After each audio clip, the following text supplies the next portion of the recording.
उसके लिए हम सभी भाई से क्षमा चाहेंगे। और उस गाने में थोड़ा सा दिक्कत तो क्या ही बोले, उस पर केस भी हो गया। जातिवाद गानों के बारे में कुछ बोलिएगा। शुरू से लेकर आज तक कोई ऐसा गाना हम नहीं बनाए हैं जिस गाने से किसी भी जाति वर्ग के लोगों को ठेस पहुंचे जी।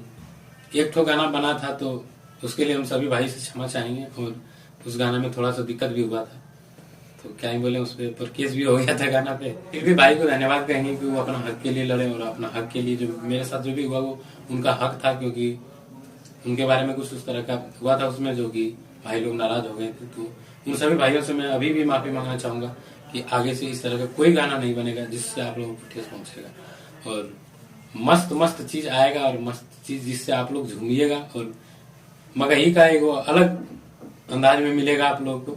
बस जैसे आप लोग ट्रेंडिंग में रखे हैं बस ट्रेंडिंग में बने ले रहिए। हमारे जितना भी कंपनी है सभी कंपनी को आप लोग आगे बढ़ाइए, सिर्फ मेरा ही नहीं, जहां तक मेरे भाई का गाना जाता है आशीष यादव का, हर तरफ आप लोग कोहराम मचा के रखिए बस।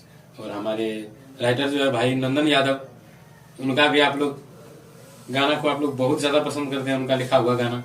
तो जिस तरह हम लोग साथ मिलकर के काम कर रहे हैं बस आगे भी काम करते रहेंगे और जहां तक होगा कोशिश करेंगे कि आजीवन काम करते रहें। कोशिश क्या हमेशा बरकरार रहेंगे आप लोगों के लिए। और हमारे साथ अभी मिथिलेश यादव जी हैं जो कि बहुत अच्छा गाते हैं, उनका गाना आज एक तो छुटा है हमारे चैनल से, जाकर के आप लोग देख लीजिएगा। पता नहीं किस दिन अपलोड होगा ये तो हम नहीं बता सकते, ये भाई बताएंगे जी।